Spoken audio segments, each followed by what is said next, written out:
नमस्कार दोस्तों, तो कैसे हैं आप लोग। उम्मीद है आप सभी बढ़िया होंगे। तो चलिए शुरू करते हैं आज की ताज़ा तरीन खबरों का सिलसिला। तो दोस्तों, सबसे पहली खबर आ रही है, मानवता के इतिहास का सबसे गर्म साल रहा 2024, यूरोपीय जलवायु एजेंसी का बड़ा दावा। आपको बता दें कि यूरोप की जलवायु एजेंसी कोपरनिकस ने दावा किया कि इस साल की गर्मियों के दौरान धरती का तापमान सबसे ज्यादा रहा। एजेंसी का कहना है कि यह साल मानवता के इतिहास का सबसे गर्म साल रहा। आपको बता दें कि वैज्ञानिकों का कहना है कि रिकॉर्ड तोड़ गर्मी की वजह से मानव जनित कारणों के अलावा जलवायु परिवर्तन, अल नीनो प्रभाव और मौसम संबंधी बदलाव हैं। चलिए देखते हैं अगली बड़ी खबर। अब टीबी के मरीजों के लिए राहत की खबर। सरकार ने नए उपचार को दी मंजूरी, जिससे मिलेगा सिर्फ 6 महीने में छुटकारा। आपको बता दें कि केंद्र ने देश में दवा प्रतिरोधी टीबी के लिए अधिक प्रभावी और त्वरित उपचार विकल्प के रूप में BPALM रेजिमेन की शुरुआत को मंजूरी दी। केंद्रीय स्वास्थ्य मंत्रालय ने जिस नए उपचार को मंजूरी दी है उसमें BPALM आहार, जिसमें 4 दवाओं का संयोजन शामिल है। केंद्रीय स्वास्थ्य मंत्रालय ने अपने राष्ट्रीय टीबी उन्मूलन कार्यक्रम के तहत बहुदवा प्रतिरोधी तपेदिक के लिए एक अत्यधिक प्रभावी और कम समय के उपचार विकल्प के रूप में BPALM रेजिमेन की शुरुआत को मंजूरी दी है। इस रेजिमेन में बीटा क्वाइलिन और लाइनज़ोलिड के संयोजन में प्रीटोमैनेट नामक एक नई टीबी विरोधी दवा को शामिल किया गया है। चलिए इसी के साथ देखते हैं अगली बड़ी खबर। हांगकांग से गुजरने के बाद तूफान यागी ने चीन के हैनान प्रांत में दी दस्तक। 245 किलोमीटर प्रति घंटे रही हवा की रफ्तार। आपको बता दें कि हांगकांग को पार करने के बाद शक्तिशाली तूफान यागी ने शुक्रवार को चीन के द्वीपीय प्रांत हैनान में दस्तक दी। इसकी वजह से वहां का स्थानीय जनजीवन प्रभावित भी हुआ। हैनान प्रांत की मौसम विज्ञान सेवा ने बताया कि यागी तूफान के कारण करीब 245 किलोमीटर प्रति घंटे की रफ्तार से हवाएं चल रही थीं।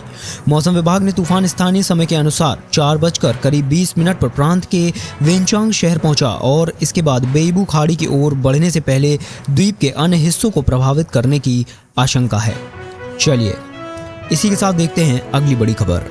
मुंबई से फ्रैंकफर्ट जा रही विस्तारा फ्लाइट की इमरजेंसी लैंडिंग। तुर्की में उतारा गया प्लेन। आपको बता दें कि मुंबई से फ्रैंकफर्ट जा रही विस्तारा एयरलाइंस की फ्लाइट UK27 को सुरक्षा कारणों से तुर्की के एर्जुरम एयरपोर्ट पर डाइवर्ट कर दिया गया है। जानकारी के मुताबिक फ्लाइट सुरक्षित रूप से एर्जुरम पहुंच गई और सभी यात्री सुरक्षित हैं। फ्लाइट के डाइवर्ट होने की खबर मिलते ही विस्तारा एयरलाइंस ने एक बयान जारी किया है। बयान में कहा गया कि फ्लाइट UK27 पर सुरक्षा संबंधी कारणों से मुंबई से फ्रैंकफर्ट के लिए उड़ान भरते समय डाइवर्ट किया गया है। हम सुरक्षा और यात्रियों की सुरक्षा को सर्वोच्च प्राथमिकता देते हैं। विस्तारा एयरलाइंस ने बताया कि फ्लाइट को एर्जुरम एयरपोर्ट पर सुरक्षा जांच के लिए रोका गया है। सभी यात्रियों को सुरक्षित उतारा गया है और उनकी देखभाल की जा रही है। चलिए देखते हैं अगली बड़ी खबर। महिलाओं के साथ बर्बरता, मानवता पर कलंक। राहुल गांधी ने उज्जैन और सिद्धार्थनगर की घटनाओं पर उठाए सवाल। आपको बता दें कि मध्य प्रदेश के उज्जैन में शुक्रवार को एक शर्मनाक वीडियो वायरल हुआ, जिसमें एक युवक दिन दहाड़े एक महिला के साथ दुष्कर्म कर रहा था।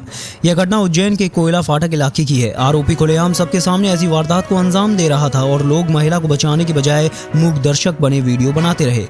वहीं अब इस घटना पर कांग्रेस सांसद और लोकसभा में नेता प्रतिपक्ष राहुल गांधी ने आपत्ति जताई है। आपको बता दें कि कांग्रेस नेता ने इस घटना पर कहा कि उज्जैन में महिलाओं के साथ हुई बर्बरता मानवता पर कलंक है। महिलाओं के खिलाफ लगातार अपराध बढ़ रहा है। पीड़िता और उसके परिवार के प्रति पुलिस प्रशासन का रवैया सिस्टम की क्रूरता का सबूत है। इसके साथ ही उन्होंने उत्तर प्रदेश के सिद्धार्थनगर जिले में एम्बुलेंस में मुस्लिम महिला के साथ यौन शोषण की घटना की भी निंदा की। कांग्रेस नेता ने कहा कि यह देश के लिए गंभीर चिंता का विषय है। चलिए देखते हैं अगली बड़ी खबर। बम और बातचीत साथ नहीं चल सकते, जम्मू में अमित शाह ने कहा। आपको बता दें कि केंद्रीय गृह मंत्री अमित शाह ने शुक्रवार को कहा कि भारत आतंकवाद समाप्त होने तक पाकिस्तान से बातचीत के पक्ष में नहीं है। उन्होंने इस बात पर जोर दिया कि बातचीत और बम एक साथ नहीं चल सकते।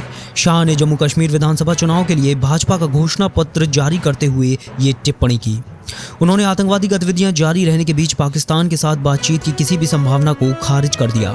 शाह ने कहा कि जब तक आतंकवाद समाप्त नहीं हो जाता, हम पाकिस्तान के साथ बातचीत के पक्ष में बिल्कुल नहीं हैं, लेकिन हम कश्मीर के युवाओं से निश्चित रूप से बात करेंगे। पाकिस्तान के साथ वार्ता फिर से शुरू करने और नियंत्रण रेखा के पार व्यापार बहाल करने की राजनीतिक दलों की मांगों के बारे में पूछे गए सवालों के जवाब में शाह ने कहा कि जब तक आतंकवाद समाप्ति नहीं हो जाता, हम इससे सहमत नहीं हो सकते। चलिए देखते हैं अगली बड़ी खबर। 50 सीट पर चुनाव लड़ने की योजना, कांग्रेस आप में गठजोड़ नहीं। सुरजेवाला ने कहा, हमने अपनी बात आला कमान को कह दी।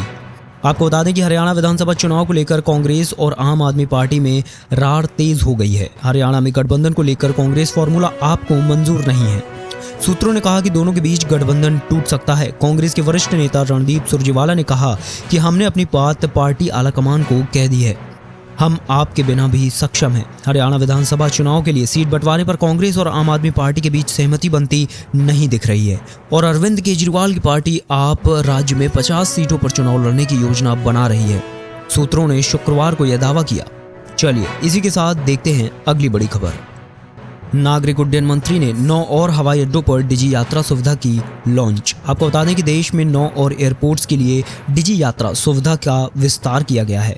केंद्रीय नागरिक उड्डयन मंत्री किंजरापू राममोहन नायडू ने शुक्रवार को विशाखापट्टनम अंतर्राष्ट्रीय हवाई अड्डे पर इन 9 हवाई अड्डों के लिए डिजी यात्रा सुविधा का उद्घाटन किया। इसके साथ ही डिजी यात्रा सक्षम हवाई अड्डों की कुल संख्या बढ़कर 24 हो गई है। चलिए इसी के साथ देखते हैं अगली बड़ी खबर। भूमध्य सागर में भारतीय नौसेना ने दिखाई ताकत, फ्रांस के साथ किया युद्धाभ्यास। आपको बता दें कि भारत और फ्रांस की नौसेनाओं ने भूमध्य सागर में युद्धाभ्यास किया। वरुण अभ्यास के 22वें संस्करण में दोनों देशों की सेनाओं ने एक से बढ़कर एक आधुनिक युद्धक हथियारों और जहाजों का प्रदर्शन किया। इस दौरान समुद्री क्षेत्र में तोप के गोलों और गोलियों की आवाजें गूंजती रहीं। आपको बता दें कि भारत और फ्रांस की नौसेनाओं का द्विपक्षीय अभ्यास 1993 में शुरू किया गया था। इस अभ्यास को बाद में 2001 में वरुण नाम दिया गया और तब से यह भारत फ्रांस के रणनीतिक द्विपक्षीय मजबूत संबंधों की पहचान बन गया है। साल 2024 का वरुण अभ्यास 2 से 4 सितंबर तक भूमध्य सागर में हुआ। चलिए देखते हैं अगली बड़ी खबर। वर्ल्ड डेफ शूटिंग चैंपियनशिप में कांस जीतने पर हेमंत सकल को खेल मंत्री ने दी बधाई। आपको बता दें कि जर्मनी के होनावर में हो रही दूसरी वर्ल्ड डेफ शूटिंग चैंपियनशिप 2024 में मप्र खेल अकादमी के खिलाड़ी चेतन हेमंत सकल ने 25 meter rapid fire pistol men व्यक्तिगत इवेंट में कांस्य पदक अर्जित कर देश और प्रदेश को गौरवान्वित किया। इस प्रतियोगिता में चेतन का यह दूसरा पदक है। आपको बता दें कि होनावर में 29 अगस्त से 8 सितंबर 2024 तक दूसरी वर्ल्ड डेफ शूटिंग चैंपियनशिप 2024 चल रही है। चलिए दोस्तों इसी के साथ आज की सुपरफास्ट खबरों का सिलसिला यहीं पर होता है समाप्त और मैं आपसे मिलूंगा ऐसी ही सुपरफास्ट खबरों के साथ अगली वीडियो में। तब तक के लिए शुक्रिया और जय हिंद।